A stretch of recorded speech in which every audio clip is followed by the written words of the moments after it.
j'ai réécrit ici la formule. Alors, en fait, première remarque, on trouve des reformulations. Si vous allez dans les ouvrages de la littérature, vous allez probablement trouver des formules qui sont évidemment équivalentes, qui reformulent un peu cette égalité-là. Ici, le but du jeu dans cette première partie là, de cette petite vidéo, c'est de vous montrer un peu comment on peut utiliser GeoGebra, qui est un outil de maths très commode, hein, qui est très facile à mettre en œuvre et dont on trouve une version en ligne pour éviter de télécharger une application sur son propre ordinateur. Alors ici, l'idée, c'est de tracer avec GeoGebra cette fonction, de manière à regarder l'allure de l'élongation maximale du régime permanent en fonction de la pulsation de l'excitation qui varie entre, a priori, 0 et plus l'infini. Oméga égale 0 correspond aux très basses fréquences, voire le régime continu.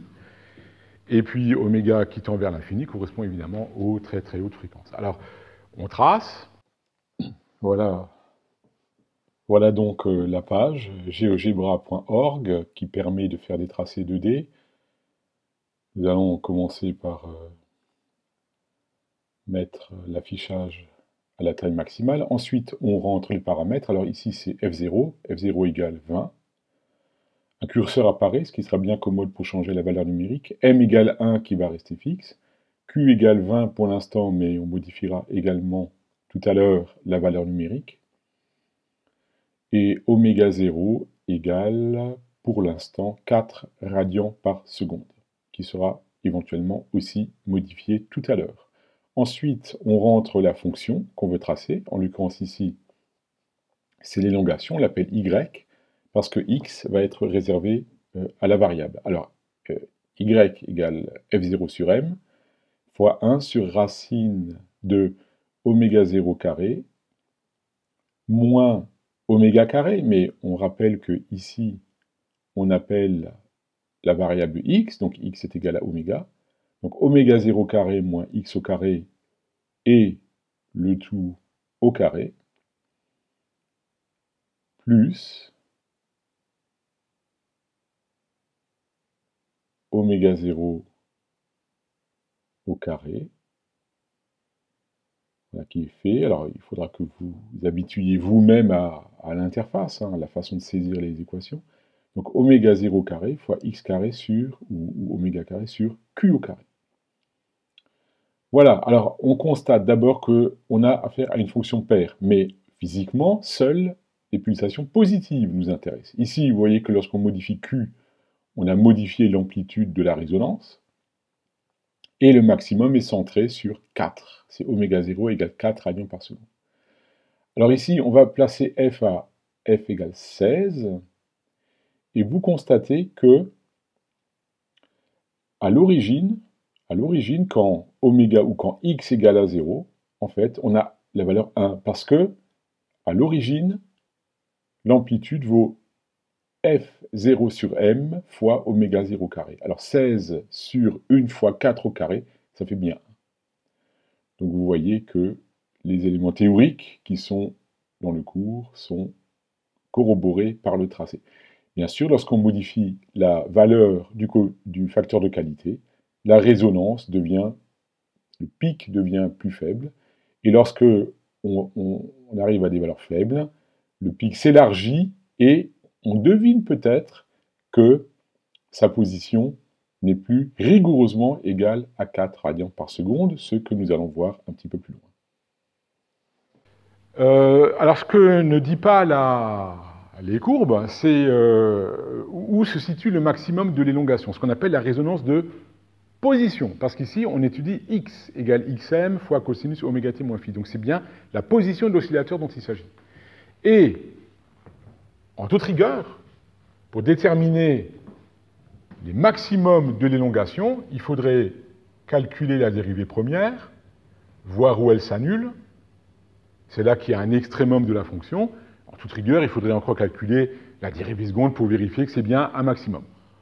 En fait, ici, on ne va pas le faire parce que aujourd'hui, on ne fait plus trop ces calculs à la main, encore que, je vous recommande quand même de les faire à la main, mais on peut aussi utiliser le calcul formel, et là, en l'occurrence, c'est l'occasion de vous présenter Wolfram Alpha, qui est un site en ligne donc de calcul formel qui est capable de faire beaucoup de choses sans de grandes compétences sur la syntaxe qu'il faut utiliser. Alors, quelques éléments sur Wolfram Alpha. Voilà, alors nous sommes sur la page wolframalpha.com. Donc, nous allons appliquer la fonction argmax qui permet de déterminer l'argument qui maximise la fonction qu'on lui passe entre les parenthèses. En l'occurrence, 1 sur racine carrée de oméga 0 carré moins x au carré, le tout au carré, plus oméga 0 carré fois x au carré sur q au carré que je suis en train de saisir. Alors, clairement, on laisse f0 sur m ici non explicité, puisque en tant que constante multiplicative, il ne modifie strictement rien dans la position d'un maximum. Donc on saisit la fonction. Encore une fois, x est la variable plutôt que oméga, parce que Wolfram Alpha aurait peut-être des difficultés pour interpréter oméga en tant que variable. Donc il interprète correctement l'entrée qu'on lui a saisie, il a calculé, et là vous regardez, vous constatez qu'il génère différentes sorties. Alors il trouve un maximum pour x égale 0, c'est-à-dire la pulsation nulle, mais ce n'est pas celle qui nous intéresse. Celle qui nous intéresse, c'est celle qui correspond en fait au maximum global, au pic de résonance, et là vous constatez que sur l'écran, en fait, il y a deux valeurs qui sont égales et opposées, parce que là, je rappelle que la fonction est paire, et par conséquent, mathématiquement, il y a deux pics, mais seul celui de x positif nous intéresse. Et là, si vous reformulez la formule qui est actuellement sous le pointeur de souris, là, en fait, on retrouve, c'est une reformulation en fait, mais je vous encourage à regarder ça avec un papier et un stylo, c'est bien oméga égale oméga 0 racine de 1 moins 1 sur 2q2. Et là, vous avez la valeur maximale qui est également donnée dans le cours dans quelques minutes, en fait. Voilà, alors en fait, on a bien vu que l'argument du max de xm, c'est-à-dire l'argument c'est oméga, la valeur de oméga qui maximise l'élongation, c'est oméga 0 racine de 1 moins 1 sur 2q2. Et là, une nouvelle pulsation dans le problème. Jusqu'à présent, souvenez-vous, dans le chapitre 1, nous avions vu que oméga 0 égale racine de k sur m, ça, c'est la pulsation de l'oscillateur théorique non amorti. Oméga 0 égale racine de k sur m. Lorsque l'oscillateur est en régime libre, et pour peu qu'il soit en régime pseudo-périodique, il va pseudo-osciller à la pulsation oméga égale oméga 0 racine de 1 moins 1 sur 4q2. Et voilà qu'on définit une troisième pulsation remarquable, qui s'écrit légèrement différemment, et qu'il faut bien comprendre, c'est l'élongation maximale qu'on obtient en régime forcé. C'est la pulsation qui correspond à la résonance de position, c'est-à-dire l'élongation maximale qu'on obtient en régime forcé quand oméga égale oméga 0, racine de 1 moins 1 sur 2q2. Alors, vous voyez, c'est pas si simple. Hein.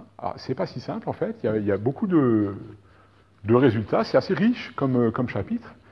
Mais il y a quand même quelque chose qui joue en notre faveur, qui milite en notre faveur, c'est que dans les cas intéressants, souvent, Q est très élevé. Et si Q est très élevé, le 1 sur 2Q2 est négligeable devant 1. 1 sur 4Q2 tout aussi négligeable devant 1. Et ça veut dire que finalement, ces trois pulsations, oméga 0 racine de 1 moins 1 sur 2Q2 et oméga 0 racine de 1 moins 1 sur 4Q2, sont pratiquement toutes confondues à oméga 0. Mais il faut quand même savoir que ça, c'est dans le cadre d'une approximation. Et alors, si je regarde quelle est l'amplitude, l'élongation que j'obtiens à la résonance de position, on obtient F0 sur M oméga 0 carré, facteur de Q sur racine de 1 moins 1 sur 4Q2. Voilà le 1 moins 1 sur 4Q2 qui réapparaît encore une fois dans cette circonstance. Or, M oméga 0 carré, c'est K, c'est la raideur, hein, puisque oméga 0 égale racine de K sur M. Donc on peut le réécrire, F0 sur K, parce que ça va être facile de donner du sens physique à cette quantité, fois Q sur racine de 1 moins 1 sur 4Q2. Voilà, alors je répète, souvent mon facteur de qualité est élevé, ce terme est négligeable devant 1, donc si Q est élevé, imaginez vous avez Q égale 4, déjà Q égale 4, 4 au carré ça fait 16, 16 fois 4, 64, 1 sur 64, on peut considérer que c'est pratiquement négligeable devant 1. Donc ça veut dire que votre amplitude ou élongation à la résonance, c'est pratiquement F0 sur K fois Q, puisque le dénominateur est peu différent de 1. Et il nous reste ici, pour finir ce petit paragraphe, cette petite vidéo, il nous reste à interpréter F0 sur K. Imaginez, vous avez votre oscillateur, voilà, je tiens la masse, il faut faire un effort d'imagination. Voilà l'accroche du ressort, le ressort est là, la masse. Et j'excite très lentement, avec un temps, une période infiniment longue. C'est-à-dire que là, oméga tend vers 0. Oméga égale 2pi sur t. Si t tend vers l'infini, oméga tend vers 0. Qu'est-ce que je fais? Eh bien, en fait, je suis en régime quasi-statique. La position de ma masse M résulte d'une succession de positions d'équilibre. Et si je suis à l'équilibre, alors j'ai la force d'élongation extérieure F0 qui compense exactement la force de rappel du ressort. F0 égale moins K. F0 sur K, c'est l'élongation de l'oscillateur lorsque oméga tend vers 0. C'est-à-dire en régime quasi-statique, quand la pulsation est infiniment faible. Et cette formule nous dit que, à la résonance de position, pour le oméga qui correspond à cette expression-là, l'élongation, c'est pratiquement Q fois l'élongation que j'obtiens en régime quasi-statique. Alors, c'est un résultat qui est relativement facile à retenir. Je pense que ça vaut le coup de le retenir. Si on l'oublie, ce n'est pas non plus un drame. Mais en même temps, quand bien même on l'oublie, au moins, le résultat donne un peu une interprétation physique à des éléments qui sont quand même relativement assez calculatoires.